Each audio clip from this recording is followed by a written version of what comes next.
Good afternoon. It's about 1 o'clock on Tuesday, August 18th, Central Mountain Time. And something I got to get off my chest here. And I've been noticing this a lot here last couple of years, especially with conservatives and Christians and Republicans, is that y'all seem to be acting like all this stuff happening in America isn't happening to y'all. Like, if we just keep voting Republican, conservative Christians in office, they're somehow going to keep us from turning into Sodom and Gomorrah, which is ironic because, we've had about 4 years of this shithead. And if you look at what happened in Portland, you look at what happened with George Floyd, you look at what's happening with, down there in Brunswick, Georgia, and Breonna Taylor. This is pretty much the closest we've ever come to a full-blown fascist dictatorship, and probably since the 19th century. And what really is appealing to me is that now these same people, most of them white, and most of them,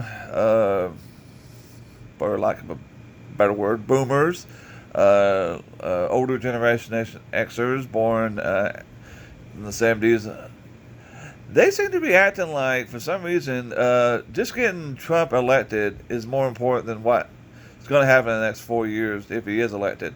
And it amazes me to no end how they act like, it'd just be worth it just to see liberals and Democrats and everything just be angry. Yeah, wow, that's bullying right there. That is pretty much cut the nose to spite the face, as the old saying goes. And what's so funny, weird, funny, haha, is, like I said, they think that they're not going to be any way affected by it. They think that, the Republicans are going to go to these election boards and they're going to pull up these registrations and they're going to see who voted Republican in the primaries, and they're going to say, oh, well, Jill Harris and Robert Johnson, they supported us, so we're not going to give them any problem. But Johnny Walker and his family, they deserve all the shit we're going to give to them because they didn't vote for us, and that is just that's cult bullying. And what's so funny is that they always claim to be Christian. They always claim that they always want to pull this Sodom and Gomorrah shit. And if they don't realize what the whole story about Sodom and Gomorrah was, it was about not letting people in to the town. It was not about moral decadence and sex and orgies and all that other stuff. We've led it on to believe that actually it was a very disturbing story about not letting people into your town.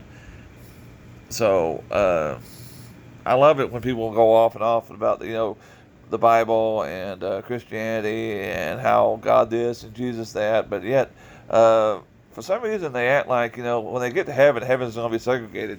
Heaven is just going to be white people only, and a few token black people who are still believe that there are good white folk out there. But if heaven is really what Christ really taught, then it's going to be these people's own hell, because they're going to get there and they're going to realize that there's gay people there, there's transgender people there, there's black people there, there's people from Africa, there's people from Asia, there's people from India, there's people from Australia, there's people from South America, there's people from all over who apparently live their life by the Christian model. These people say they live their lives by, but actually what they're doing is they're excluding everyone else around them. And it's just so funny because they're the real Sodom and Gomorrahs. They're the people not letting other people into their daily lives and their circle of friends. And they always want to say stuff like, well, I have several black friends. I work with people at my office who are black. Yeah, but you don't hang out with them. And I'm pretty sure at your office or whatever you work at, they want to have a nice working environment. So you'll get along with somebody, even though you may not like them personally, or don't want to hear, about their private life. But at work, you have a job to do, and sometimes you guys got to buckle down. You got to get along with people for 8 hours a day. But just because someone is paying you money to work with somebody doesn't mean that you're not a fucking racist and that you're not a fucking bigot. And your prejudice is obviously showing. And I've seen a lot of this in people I've known, I grew up with, and I knew it was always there. Some people I'm surprised it's happened to them because they seem to be a lot more smarter than this. But I think what it is, it really just shows you the cult mentality of small town America and most of these people who live by this creed and motto of, it's just this type of people. It's just white, Christian, conservative people. And what's so funny is they don't even like each other. They despise each other. Have you ever been to like a church and seen the people around there? They hate each other, really. They hate each other. People at church hate each other. That's what's so ironic. They go to a church and there's these little cliques. And if you're like part of this clique, you're not even worthy to be at this church.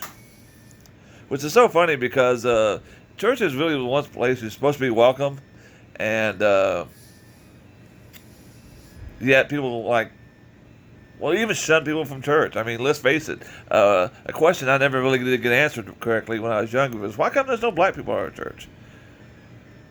And then I was told, well, they have their own churches. And I'm thinking, well, isn't it all the same message? I mean, shouldn't it just be one church in town for everyone to come congregate in? And, the pastor takes, turns every Sunday. Maybe this pastor speaks this one Sunday, maybe another pastor speaks this other Sunday, maybe they, do all this. Maybe sometimes we listen to a choir, sometimes we listen to a band, and it just makes me laugh how they're the ones who are actually acting like they're the ones being oppressed. They're the ones who are being downtrodden on, when they're the ones that are actually doing it. They're the ones who are saying, well, I don't want gay people. If my son was gay, if my daughter was gay, I'd disown them. Well, that's great. You raise this child and you're going to disown them because they're not going to bring you any grandkids. So, and let me just say this one thing right now. Your kids don't owe you anything. I'm sorry. They don't, parents. So shut up about it. If you think the whole point of being a parent is to raise a child so that child will take care of you later in life, or to give you a few grandkids that you can be all kissy with, and like as Bill Cosby, I hate to say it, but the man was right. You're looking at an old person who's trying to get into heaven now. And I hate to say it, but that's what Cosby said, and he's right. That's why people act. You can be an asshole for 50, 60 years, but yet once the grandkids come around, you're mama, you're like Grandma Walton or whatever she was, and it's just crazy how these people act. That they're the ones being oppressed. They're the ones who are acting like this is that, and I don't know. Maybe it is boomers, and maybe it is Generation Xers. Maybe younger people will realize that there's more to being a human being, more to being a parent than expecting your kids to turn around after 30, 40 years and give everything back to you.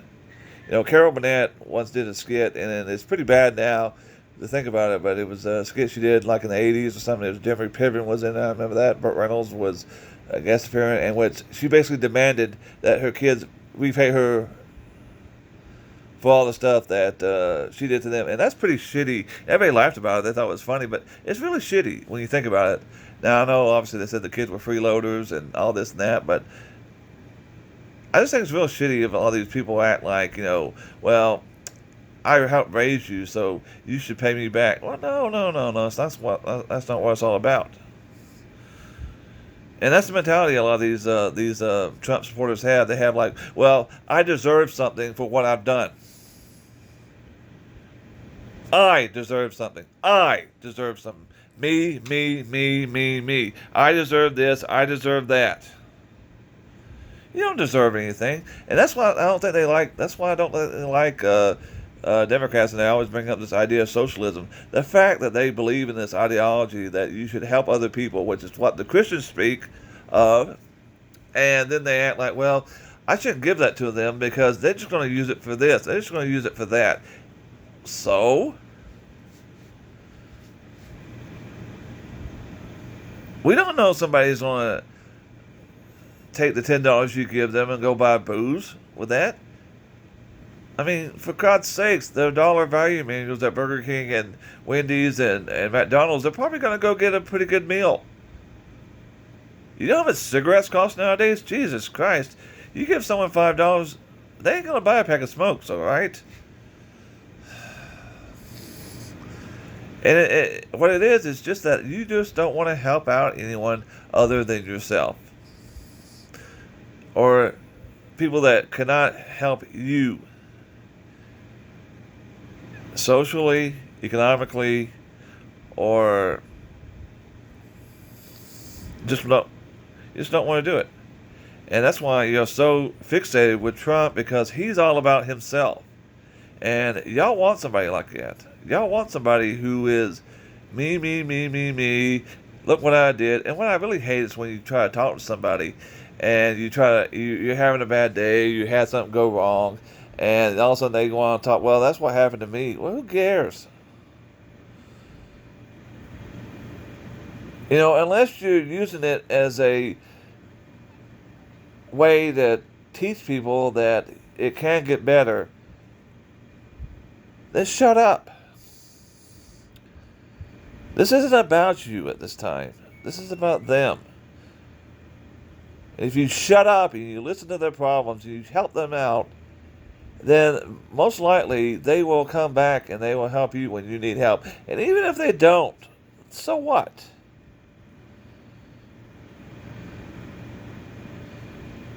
You don't need to give someone clothes or food just so they can come back and like show you that they're eating it or they're wearing it. I mean, I think a lot of people, I used to help out with food drives, and I think a lot of people were embarrassed to be coming to these